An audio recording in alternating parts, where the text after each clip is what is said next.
Good evening, PGA DFS fans. I am Jason Rouslin, and I am back here on the Live Before Lock show. My buddy Ben Rasa. It's been a while since I have sat in this chair, but I'm excited to be back, man. This brings me back to when Ben and I got started in this. This would be our time slot, and now we're going to have it for quite some time. And what a surprise, we get to talk about weather here this week, among so much more. All the best players in the world are here to play at the Players Championship.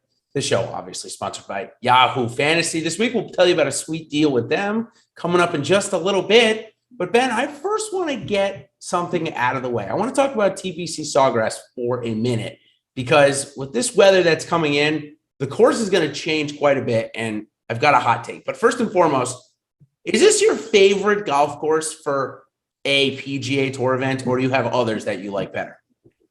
So it's definitely up there in terms of, like, if I was just watching this, like, I think it's very entertaining. It's very cool. It's definitely not my favorite DFS event.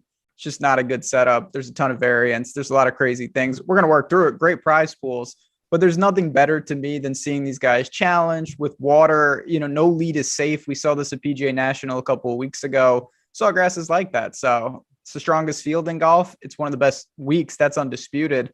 And there's certainly going to be plenty of drama given this weather situation.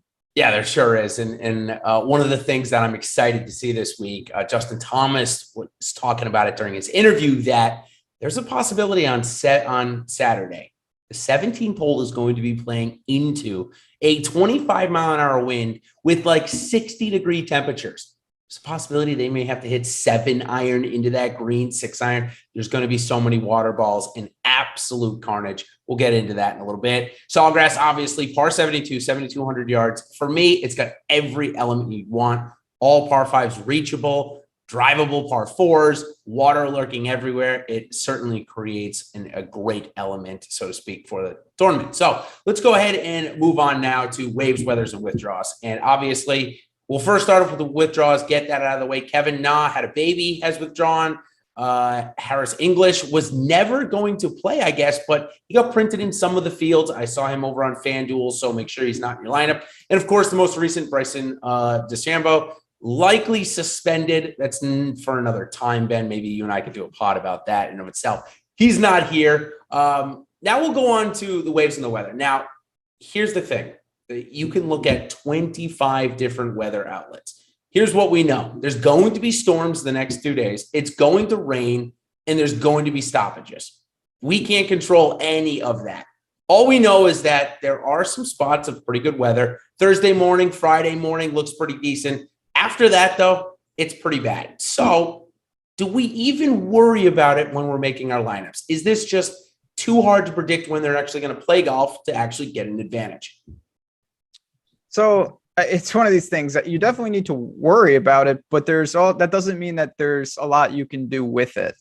Like anything, I think what you need to do is make some assumptions on certain teams, and then on other teams do something else, because all it takes is one bolt of lightning and one delay, and that changes everything that you were planning on terms of where these guys are going to be playing. And if it goes to Saturday in terms of the second round, now we're getting into a really serious situation, particularly with the PM Friday players, because you don't want to play on Saturday. You'd like to play as few holes as possible on Saturday, it looks like. That's what it seems. And it's quite possible, Ben, that they got to play 18 holes, 36 holes even. Certainly more than 18 is a possibility. I guess the one thing, if I had to give a take on the weather, what I've seen is if we get more stoppages tomorrow and less stoppages Friday, that means the PM/AM wave likely gets in most of their 36 holes before Saturday, maybe. If that's the case, that's maybe where I'd lean if I had to pick it. And with that, I've got a couple of players in each wave for us to go over. First, we'll start with the PM/AM guys, who I just mentioned. Got some guys right off the top. Chris Kirk, Matt Fitzpatrick, Lee Westwood are in that wave. Also, Spieth, Berger, DJ, Thomas, Morikawa, and McIlroy are some names there. So of these names, let me first ask you, do you want to play any of them together? And do you want to play groups of them together in the lineups that you are trying to create a weather edge? So you definitely can do that. It's such a strong field. The depth is certainly something that we just don't see that often, if ever. So the allure of being able to go and pay up and group some of these guys, you absolutely can do that. You can go AM, PM, you can stack things up.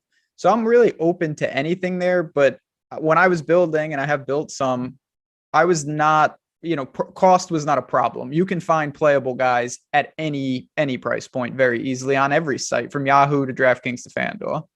And we've got a rank them coming up that'll maybe help people decide which way to go. And we'll get into that in a bit. So now let's tell you about Yahoo, the cool deal we've got going on there. They've got some great contests, including a no management fee contest for the players starting tomorrow. And the deal is, you can see it right on the screen there if you're watching. If you have not signed up for Yahoo yet, all you got to do is sign up, make a deposit, enter to play in your first paid contest, and you get a free month of Awesemo Plus Platinum. It's going to give you access to all of our sports. And in that, you're going to get ownership projections, player projections, the top golfers tool, pro plays, so much more. So great time to join.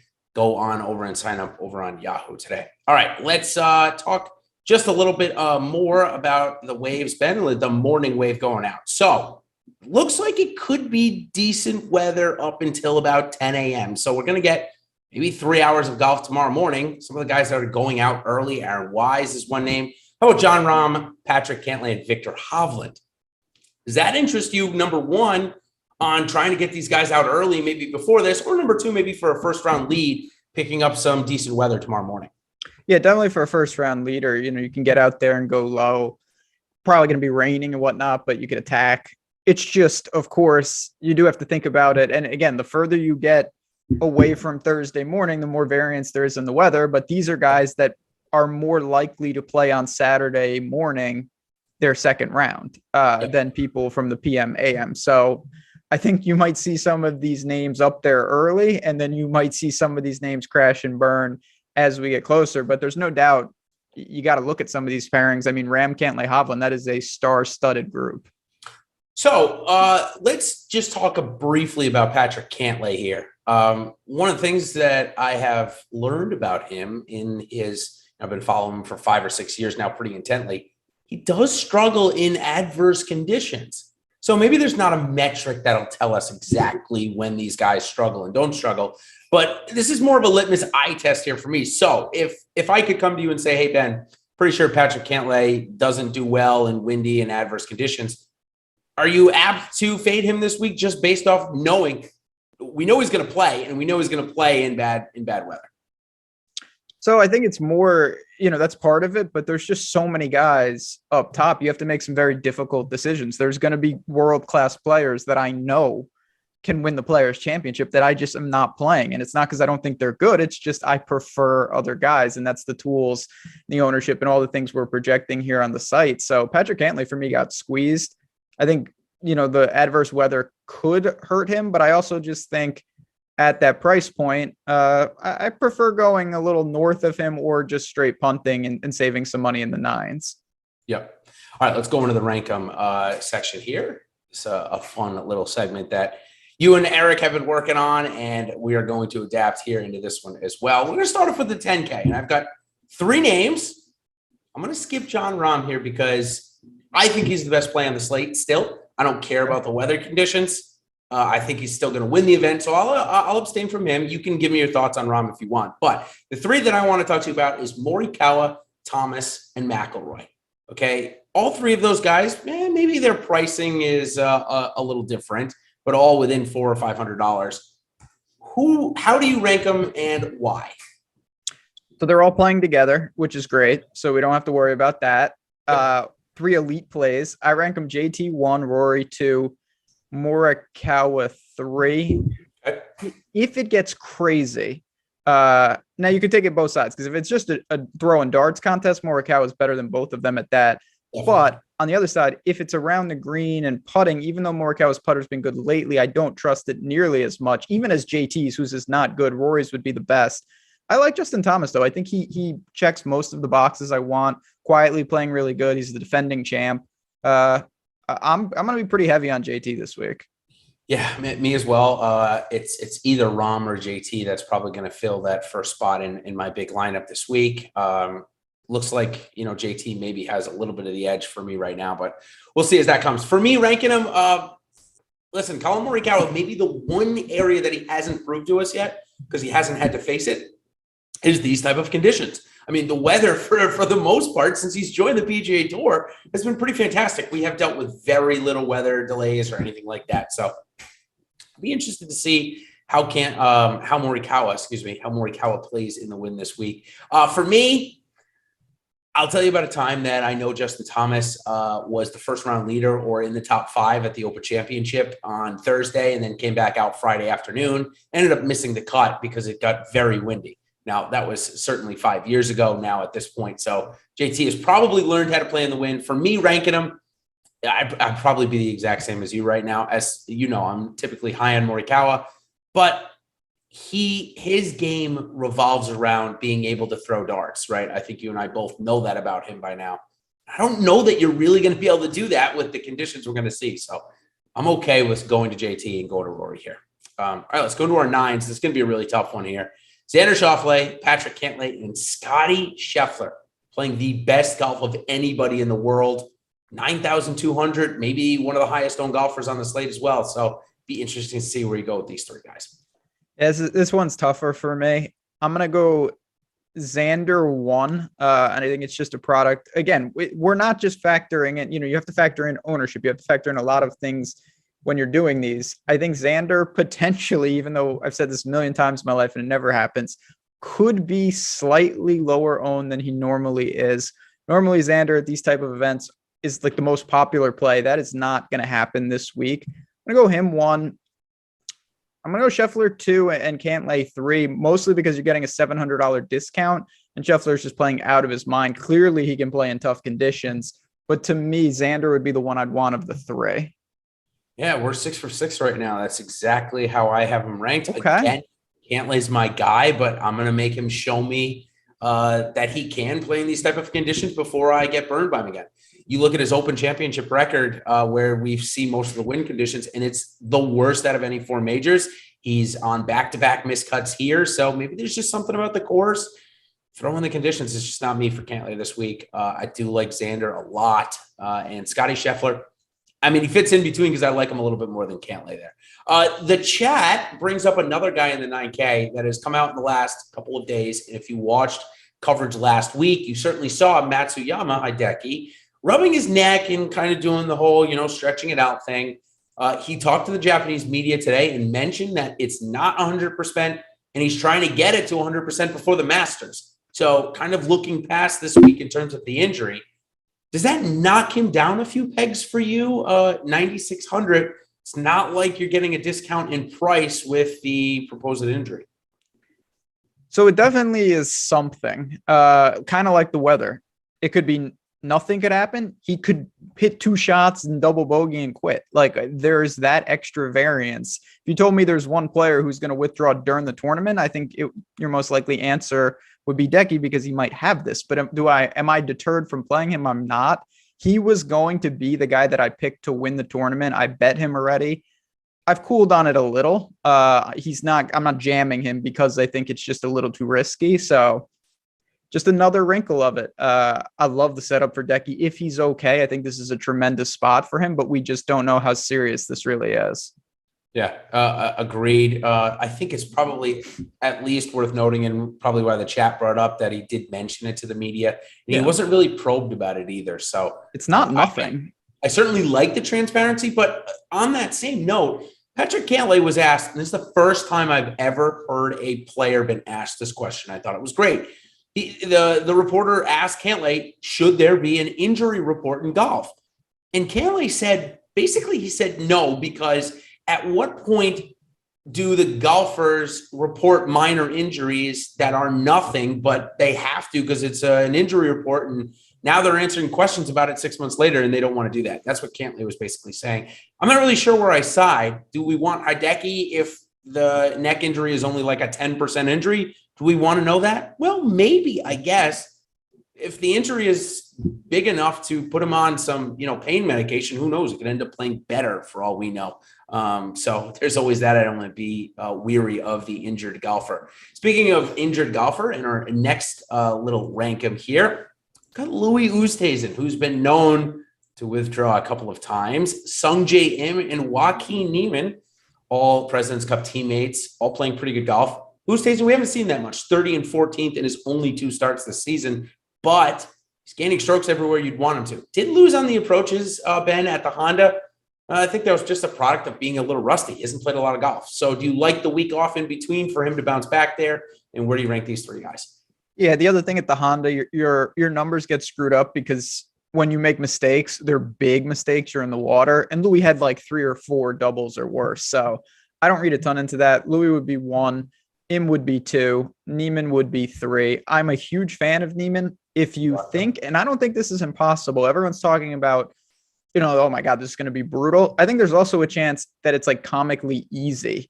I'd say it's a low probability, but it is possible if they play lift, clean, in place, and then Saturday the forecast changes. And then that would really help a guy like Niemann, because I don't think for me that he's best suited grinding it out. If the winner's like 20 under though, it would be a bump. But as it stands right now, Louis 1, Sung Jae 2, Niemann 3.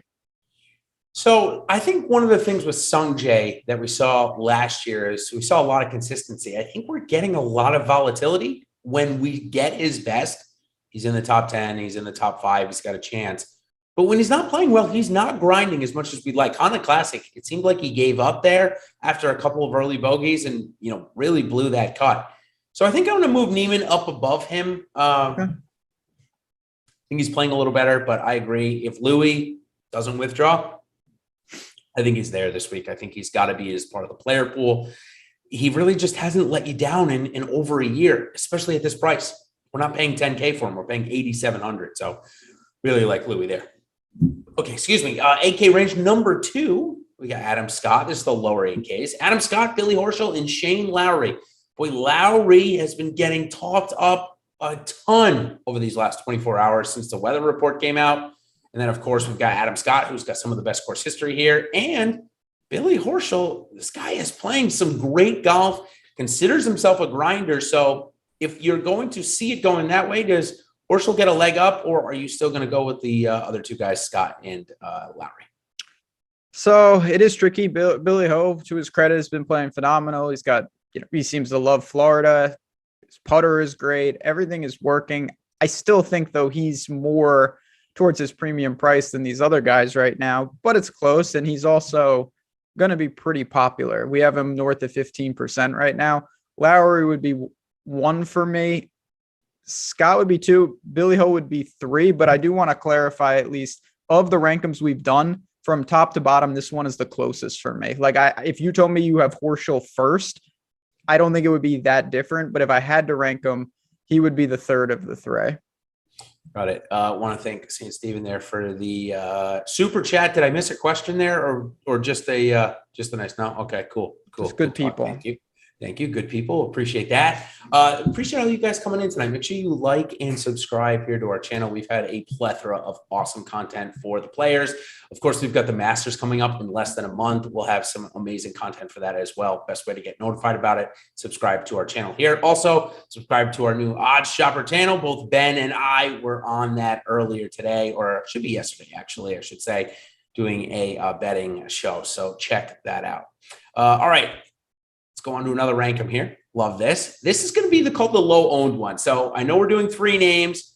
I'm going to give you 5. These 5 are the lowest owned projected golfers over 8K this week. We'll start with Dustin Johnson, Jordan Spieth, Brooks Koepka, Tony Finau, and Will Zalatoris. Dustin Johnson, Ben, is going to be under 5% owned. Can you believe it? I can believe it because it has been really bad, even at courses that he's dominated in the past. But it's hard to not say. I'm a firm believer that if you have, and you should always be properly bankrolled for what you're playing in, allocating some shares, kind of like Matthew Wolff, where you're like, if this crashes and burns, it's fine. But you rarely have Dustin Johnson in this situation. And I still think that the ceiling is him holding the trophy. I just think that the floor is he's getting cut a lot more often than he normally would here. So if you're playing limited lineups, you might not get to him. Brooks, to me, of these 5, I think is the most intriguing. His form is all over the map, but the upside has been there. He's a Bermuda guy. He knows what he's doing. He's on my betting card. I think Brooks sets up pretty well of these kind of sneaky plays. Finau, Zalatoris, Spieth. How do you rank them? 1, 2, 3 to end it. Spieth would be one of these three. Yeah. Zalatoris, I think, would be two. Finau's the one guy. If Finau beats me, I'll be pretty frustrated because it's Finau, but I have no regrets about not playing him. I just don't see it, to be honest. Part of our Awesemo Plus package is our ownership projections.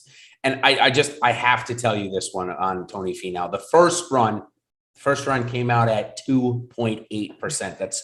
That is the lowest projected ownership I've ever seen on Tony Finau. The most recent one that we have, let me read it to you, 2.8%. This was done. We did this about 8 hours ago. Crazy to me.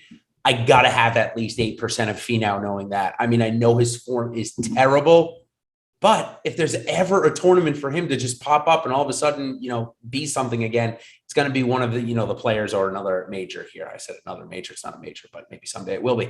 Okay. So for my ranking, as harder the conditions get, the more lucrative having somebody like Jordan Spieth on your team is. I think both you and I could probably agree there. We could probably also agree, too, that Spieth's tee to green game is probably better than it was a year ago here. It's certainly improving. But is the putter going to be a problem? I mean, we know that he's one of the best putters in the world when he's making putts. But when he's missing them, it takes a while for him to get going again. So how do you rank that with a guy that is sometimes lights out and lately has been no lights on? Yeah, I mean, it's something we have to deal with. I don't, I think Spieth more than most, he relies on that. One of his real big weapons is that he can just get crazy hot. Now, with the players, traditionally, that hasn't been the case. He's lost strokes putting in 5 of 7 appearances. He's going to have to flip that. But I do think there are scenarios where it's just peak Spieth. Everybody's getting crushed and he's just working in and out of trouble a little better than everybody else. So I get it. I'm actually kind of interested in aggressive builds for him. I just think, again, these are very specific scenarios where I want to target some of these guys because I think all in all, the whole range, and that's why they're lower owned, the miscut equity is higher than their peers. And that's why you get the possible leverage. Agreed. I think the more over par this cut goes, the more likely Jordan Spieth is of all of these guys to make it. For me, it's going to go Spieth, Koepka, Johnson, Finau, Zalatoris. I think Zalatoris is in a worse spot with his putter than Finau is. And when you throw in 20-mile-an-hour winds, it makes it even harder to putt. So for me, Zalatoris, I know his ball striking is elite. I just can't get there right now. It looked horrendous at the Arnold Palmer. I know, in fact, he might have even gained strokes putting one of the days. It's because he is decent. When he gets outside of 20 feet, he's decent. But you get him inside of 5 feet, he's the worst on tour. And you're going to have a lot of those this week, especially with the conditions. All right, 7K, top range. One more question before I move on. Daniel Berger, playing with Johnson and Spieth, projected as one of the higher-owned guys on the slate. Do you want to pair up these three guys together because you're going to get a low-owned Johnson and Spieth to kind of negate that Berger high-owned and maybe they draft off each other, or do you not look at that at all? I definitely look at it. Again, I think it's a product of, how many different teams do you have? It's a tee time stack. It's a skill set stack. You can do that. And I like to do that in some regards. If you do that with this particular pairing, you're going to be fully leveraged. The amount of people that have DJ and Spieth together is going to be extremely low. Yep. So it's interesting. It won't come close to a single entry for me or anything like that. But if I build a bunch of Millie lineups, I'd be totally comfortable with that. All right, 7K range, ton of ownership going here to these next three guys. Sam Burns had a nice bounce back week last week at the Arnold Palmer. Ty Hatton fixed his iron play with a rain session late Saturday night and almost won the golf tournament. For a little while, I thought he was going to. So did I. And then Matt Fitzpatrick has his third top 10 in a row coming to this golf course where he has a top 10 last year. Could be the highest owned. Right now, we have him projected as the highest owned golfer of this slate. So rank them for me without taking ownership into account, and then re-rank them for me when you do take it into account. So without taking ownership into account, it's definitely Fitzy, Hatton, and then Burns. Burns is last for me. I'm not doing that. With ownership, it's still very close because I do like Fitzy a lot. I probably give the nod to Hatton a little bit, depending on the team. It's those two and then Burns third. I know Burns' Bermuda splits are insane. I think I put him in the Neiman bucket. If the winning score is 18 under, 22 under, Sam Burns could go out and do this. If it's brutal, I would much rather side with the Euros, Ty Hatton in particular. He is built for brutal conditions. We've seen it time and time again. We saw it last week. I mean, yeah, absolutely. And if you're interested, Ben has mentioned a couple of times of, 18 to 22 winner or grinded out winners. We do have a strategy builds at the end of this for a little segment. We'll go into a little more detail and give you a couple of more names. Ben has already given you the high scoring names of Neiman and Burns, Hatton, maybe Spieth, those golfers alike. Lowry. Lowry, exactly, in the lower scoring one. So, okay, 7K range, number 2. Some interesting names, all 7,500, and then we'll do the 7,400 golfers. Max Homa, Mark Leishman, and Jason Day. Obviously, Day playing with a heavy heart, but been playing very good this year. Mark Leishman hasn't missed a cut. Definitely regressed last week at the Arnold Palmer. And then Max Homa, he's just playing good golf. Interesting. Dangerous range, because I don't know where these guys are at. But also, I could see one of these guys getting in the mix. Jason Day, I mean, when he's been on the course, he's been absolutely fantastic. And I don't know why his short game wouldn't translate if he can continue to do the around the green and putting combos like he did on the West Coast swing. Leishman, he's always tough because he does it a little differently. I mean, he's won events where he's hit like, a handful of fairways. You can't really do that here because if you don't hit the fairway, like if you don't hit the green on 17, there's nothing else you can really do. Give me Day 1, Leishman 2, Homa 3. I love Max Homa. I root for Max Homa. I just, more of a California guy, Quail Hollow guy than a TPC Sawgrass guy. Yeah, I don't mind Homa if I'm going to rank these 3 guys. I have some, I guess, good affinity to Jason Day in this event. He helped me. I had him and Kevin Chappell the year that Day won on a 4 of 6 team. And it just reminds me of the variability that can happen at this event. And 4 of 6 can get you into the top 5 of a GPP. I actually don't mind Jason Day. I put him even with Homa, but I know the conditions may favor Leishman.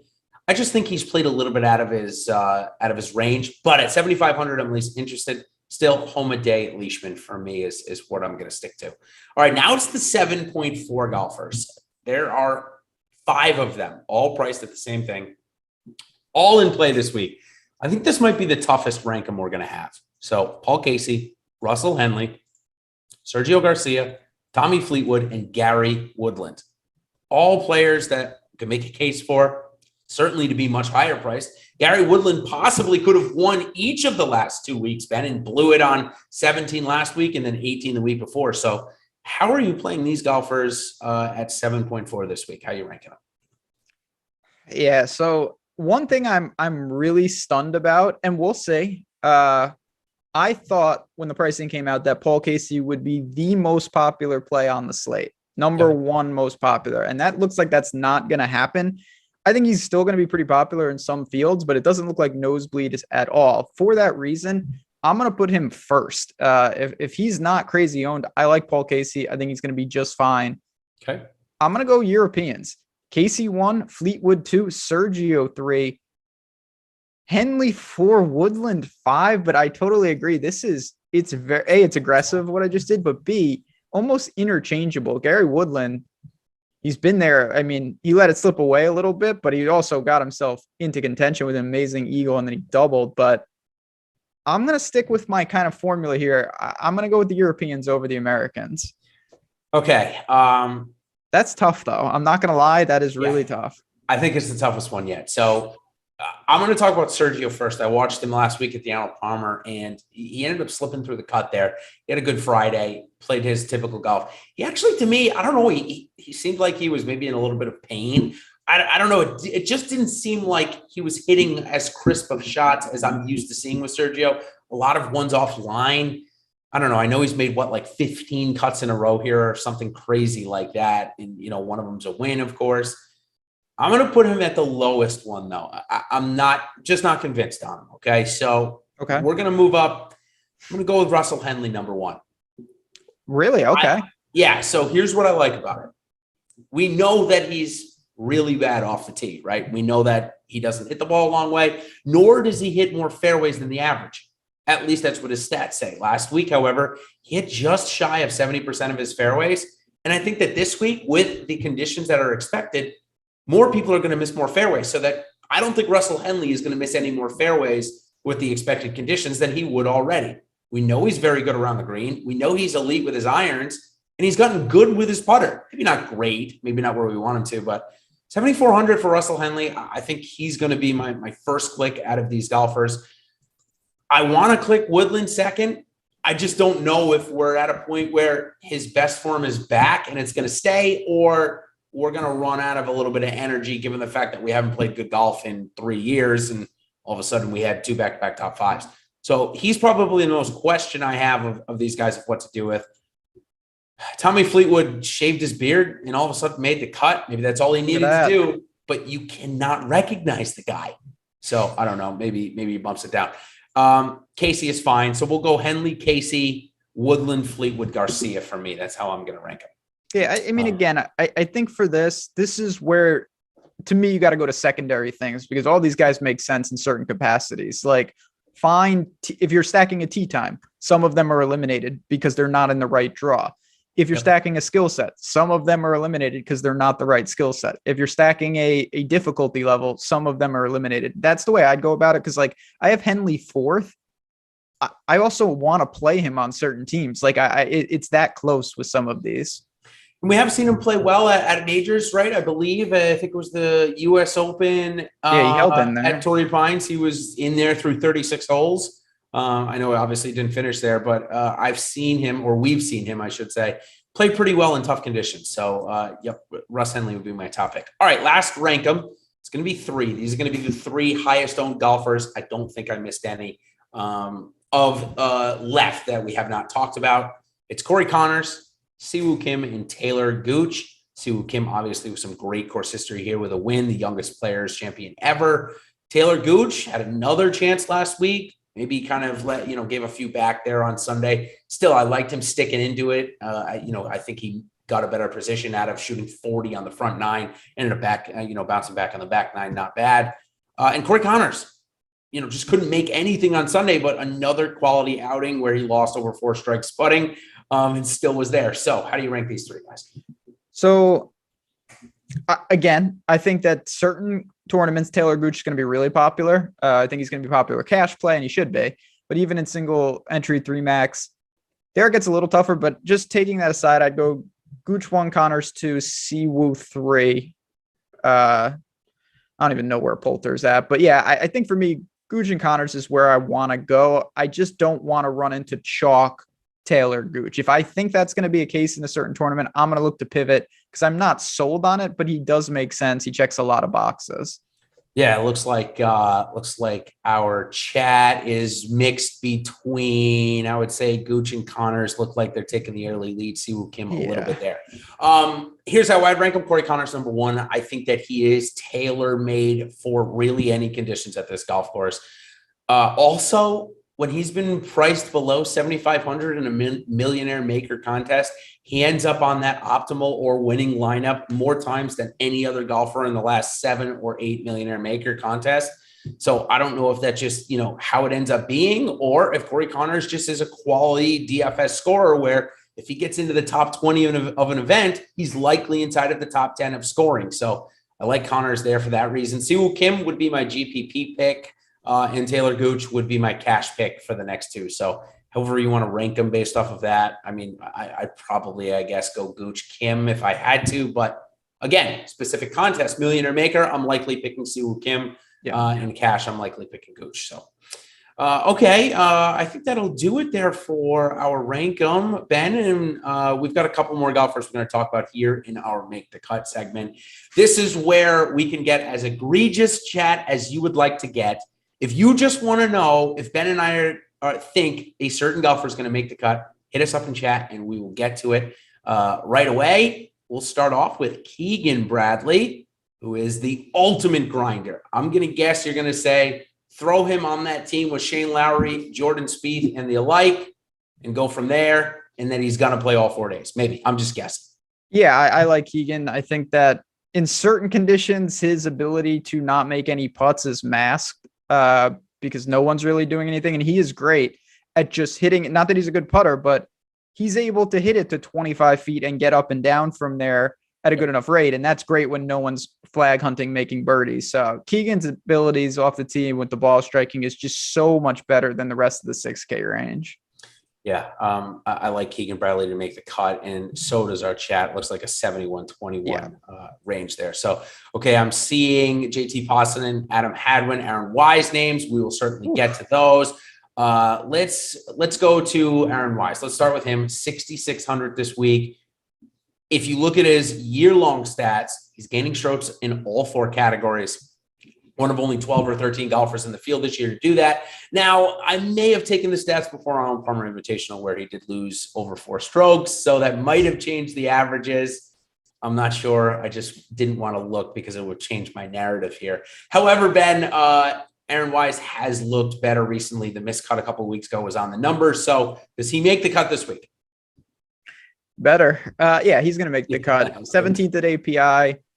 Gained over 10 strokes, tee to green. Listen, Aaron Wise is frustrating. He misses a lot of cuts on the number. I think that's just bad variance, to be honest. He struggles. And of course, he's got miscut equity here, like this entire range. But his ball striking is there. I don't worry about him in bad conditions. He can score. If it is easy, that helps him. He's a guy that can get really hot and streaks bonuses. 66, it's all systems go. I think he's a very reasonable last man in. Chris Kirk and Lanto Griffin were just brought up by the chat. I have both of them in my player pool. Chris Kirk is going off in that PM AM wave. So he's even found a top lineup for me in a couple different variants. He's playing great golf. If you remove the withdrawal back in, I think it was 2015, he's made 6 or 7 straight cuts here coming off of back-to-back top 10. So Chris Kirk, Lanto Griffin, do they play the weekend? Yeah, I mean, these guys make sense. I think for me, it's not do they make the weekend, it's do you want to play them over Alex Noren, who is the same price. That was my next guy. Yep. That could have been a good rank 'em, honestly, those 3 guys. It is a pseudo rank 'em because it's not just do they make the weekend, it's do they outscore Noren because you could be boxed out. I like Kirk a lot. He's got the better tee time draw, but I also really Noren is definitely ahead of Lanto for me. Noren is playing great. He kind of surfed into a top 5 there. At Honda, he gained 6.7 tee to green. The putter is back. He can play in crazy conditions. So I really like that flat 7 price. I think there's a couple good plays there. Cameron Young is not quite flat 7. He's 7,200. This guy is number 1 in strokes gained off the tee this year. Number 1, not Cameron Champ, Cameron Young. So do we ride that hot streak into this week? And is he going to make the cut?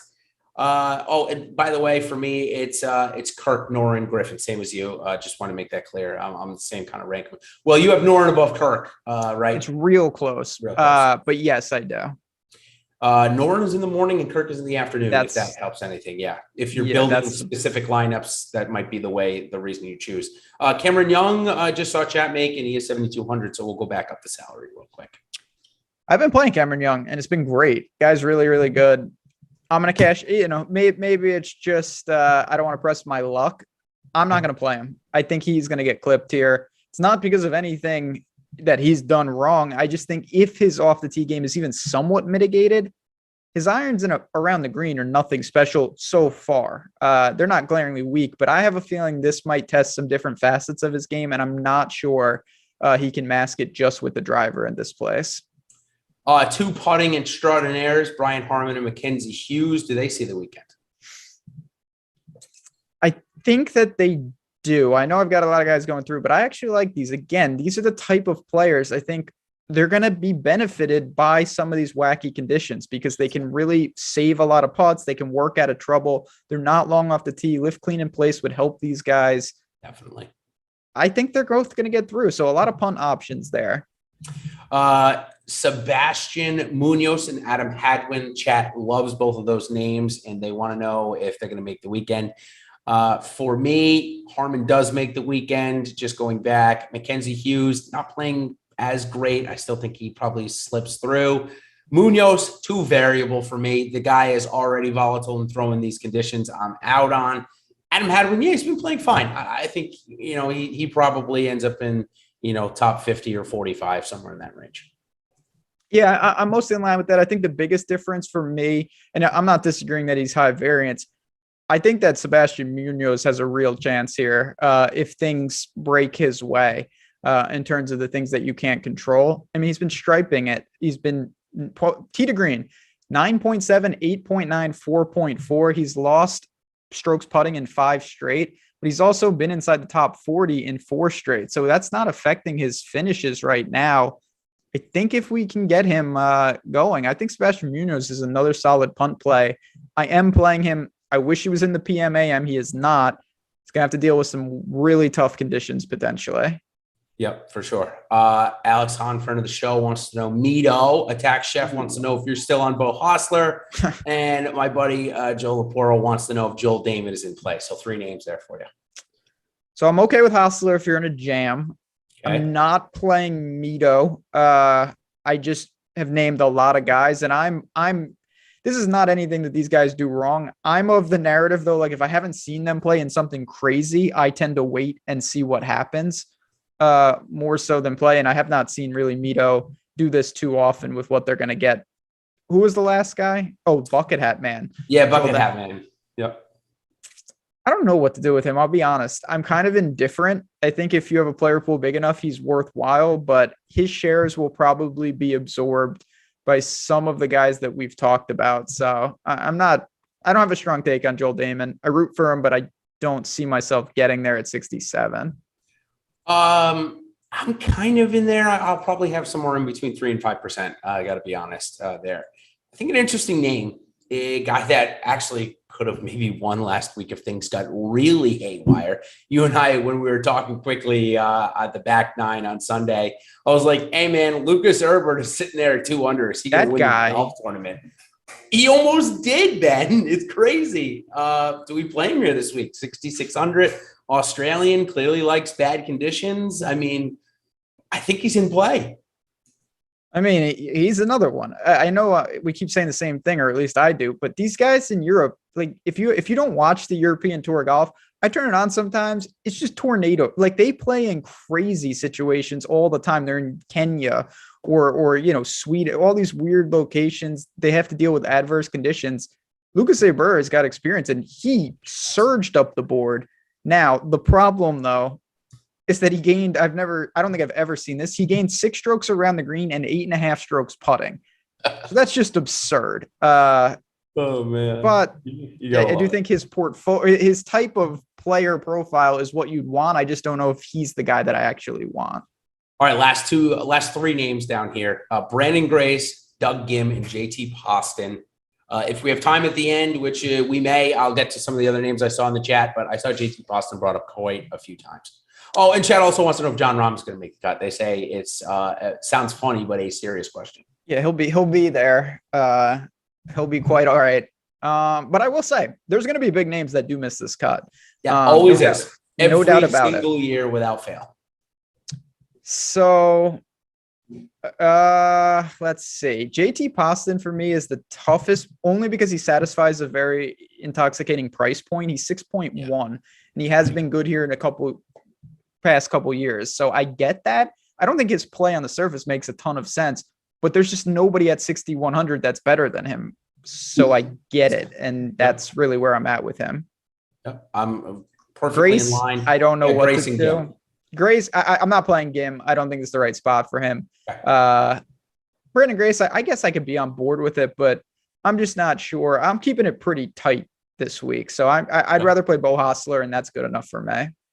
Fair enough. Doug Gim, maybe I'm banking on a little nostalgia. Had a very good run through Florida last year. He did. First page of the leaderboard at the Arnold Palmer, then first page of the leaderboard again at the Players. Ended up blowing up in both places. I'll have a little bit of Doug Gim, but likely more JT Poston, probably the same amount with Brandon Grace.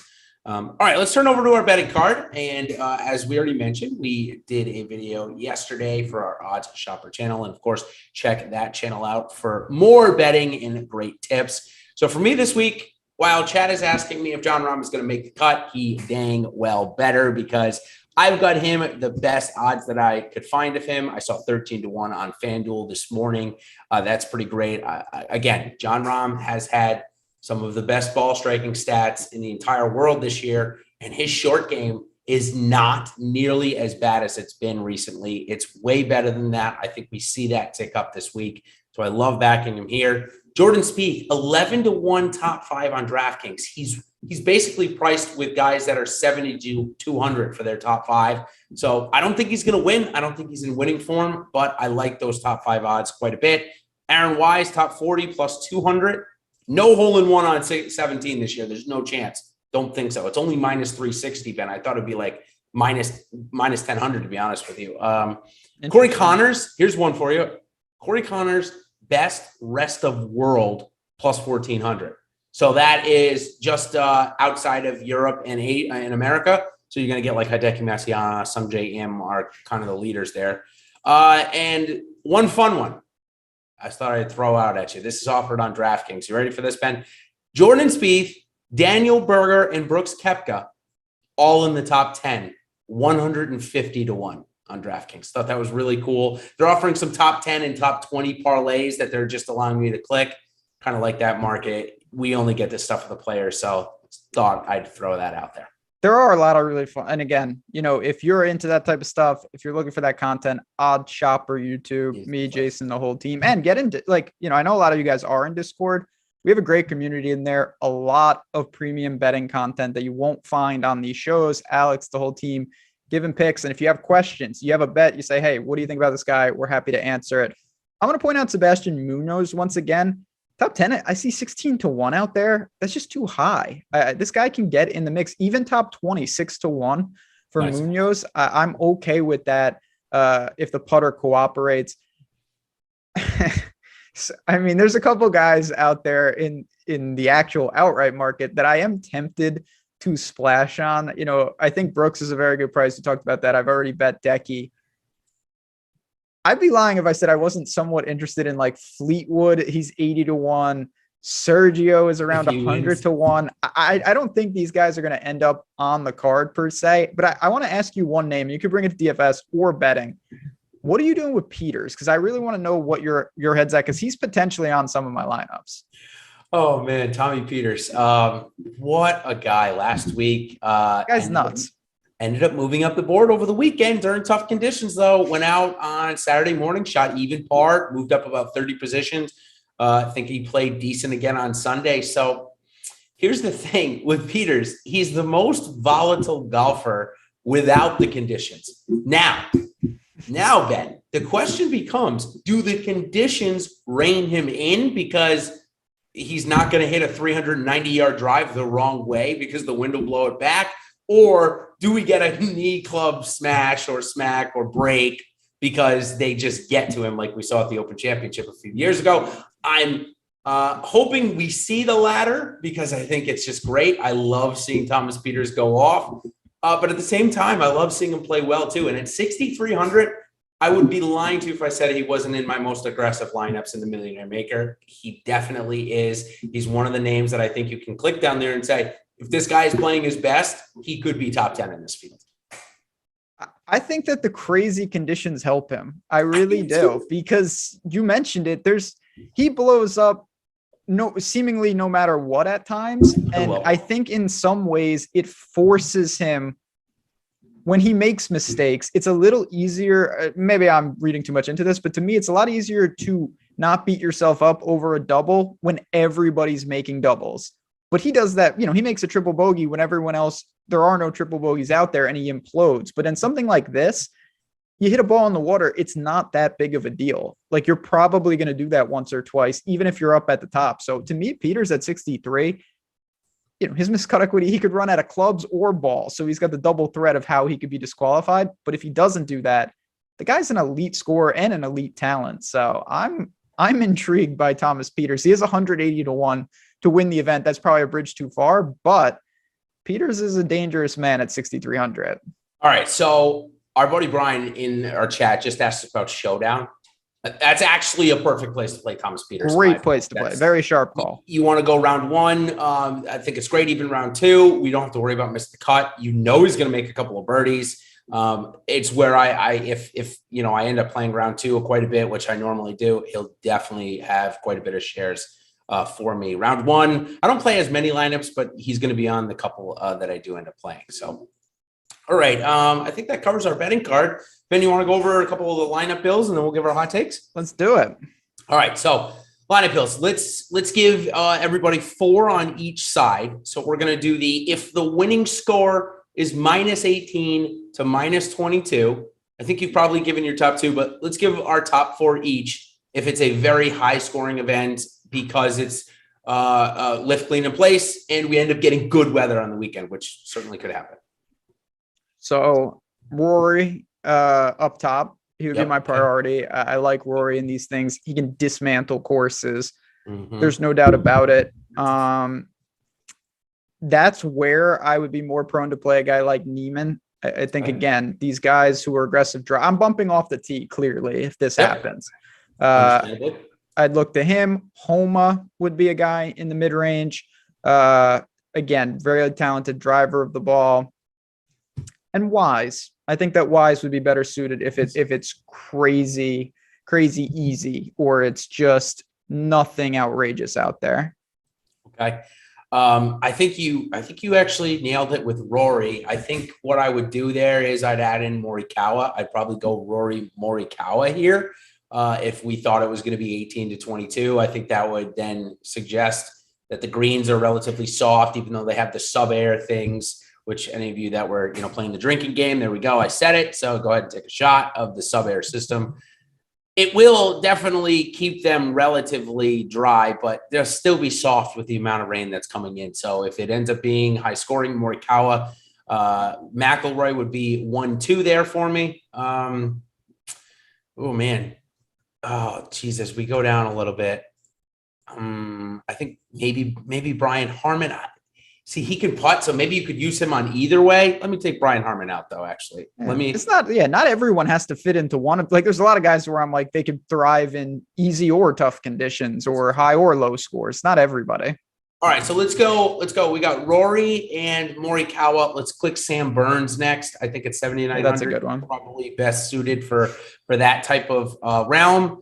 And then I think then we could go Siwoo Kim as our 4th guy in that high scoring thing. I know that the year he won, I'm pretty sure it was like 14 or 13 under, maybe 12. So I think he could compete probably better there. Maybe he can compete in both. Those are probably my top 4 on one. As we switch to the other, if it's going to be low scoring, you want to start off with Jon Rahm at the top? Because I do. Yeah, Jon Rahm, very comfortable. Justin Thomas as well, just because I really like him in any format. But I think Rahm is built to that. And then again, you're going to see a lot of Europeans for me. Okay. Jon Rahm, Lowry, Hatton, guys like that. I think Noren gets a huge boost. So you also have to keep in mind, again, there's more intricacies because if this is truly the thing, that probably means that the AM PM gets absolutely destroyed. And some of the guys I'm mentioning are in that. But that notwithstanding, I think that those are the type of guys, Hatton and Noren and those types, that can really help you if the winning score is 6 under, 4 under, 9 under, anything like that. For me, I got Rahm. Second guy I'm clicking is Spieth. The third guy I'm clicking is Corey Connors. And the 4th guy I'm clicking probably Chris Kirk. I mean, the guy has been doing everything well. He's got good course history here, good recent form as well, playing in tough conditions last week at the Arnold Palmer. So I think I like Chris Kirk. Those would be my top 4. So let's see. Anybody in chat? Let's see. I see Jonah saying Morikawa and Neiman. You get to drink. Yeah. Sorry, St. Stephen. I saw some people talking about that on Twitter, that the goal tomorrow is the drinking game as many times as sub air is mentioned on a podcast from ESPN, not podcast, a television from ESPN or something like that. You drink to it. You'll be drunk probably by like 8:30 if that's the case, because I'm sure they're going to mention it a ton. Okay. Yes. Thank you, Tyler. I see that built out there. Ooh, look at that. Kirk Connors, Lowry, Rahm, Spieth leaves you 7,600. Ooh, that's pretty solid. I can think of a lot of guys in that range that I like. So Tyler, like that build right there that you got going on. Thank you, producer Tyler. Okay. Let's Lee. That's interesting. Yeah, I think we had a question about KH Lee. I think that he's another guy. Irons, ball striking is going to be key. If it's wind like nasty, I wouldn't play him. If you think it's lift, clean, in place, and it's an approach contest, he can get crazy hot with his irons. 6,300. He's in that Thomas Peters bucket of guys that'll actually play down there. So yeah, I definitely don't mind him. Single entry, probably not. Millionaire maker lineups, definitely for sure. And any other GPP formats that I'm playing in, he'll definitely be in the player pool. TPC Lee, as some people call him, certainly has some good success on there. I think I saw one other one, Ben, that I wanted to ask you about before we got on out of here. Oh, somebody asked me about Xander, where he'd fit in.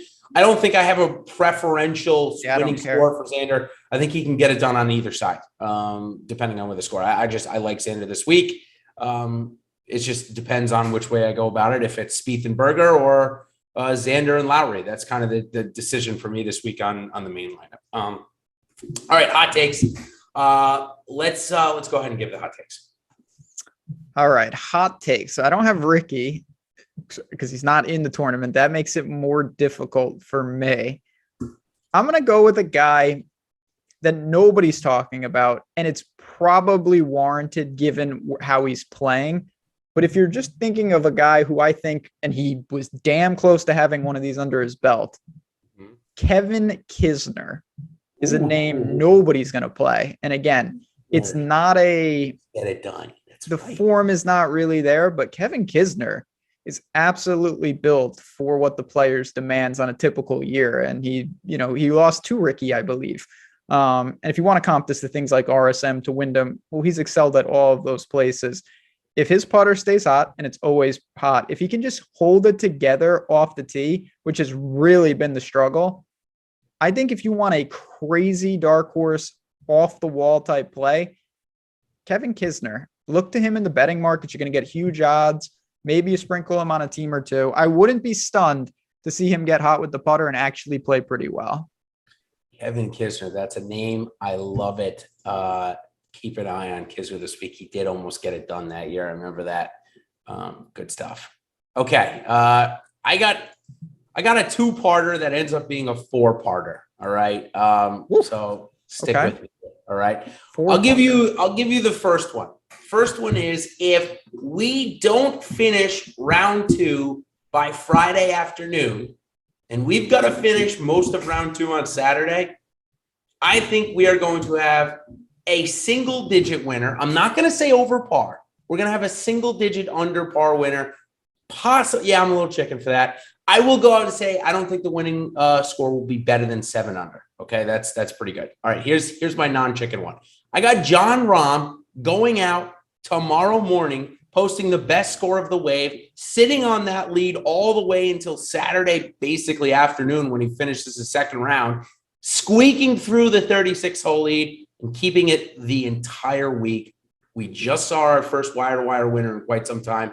I think Jon Rahm gets it done here. If you want to follow me on that, DraftKings does have that bet out there. Take a look at it. They are offering wire to wires, some other places as well. Jordan Spieth, top 5, already mentioned it. I think that's probably a pretty hot take given where his odds are. And then last one, Corey Connors, top 10, man. I just think he's playing really good golf, and I think the conditions will suit him. Look at that. Easy game. Right on time. Listen, the weather is going to suck, everybody. It's going to be the most tilting first 2 days to get through. First 2 rounds, because it's not going to be 2 days. It's likely going to be 2.5 to 3 days. Stick with it. It's a great tournament. You're going to get to see every single shot. The shot where the club slips out of Daniel Berger's hands and it goes 3 feet. You're going to get to see that. And likely it's the reason he misses the cut, and I'm going to play him. But on that note, everybody, it is my home event next week, the Valspar Championship. I'll be back on the show after walking around the course on Wednesday and Tuesday to give you a nice course report. It is right in my backyard. So until then, everybody, good luck this week. Let's take down the Millionaire Maker. We'll see you on the other side, everybody. Cheers.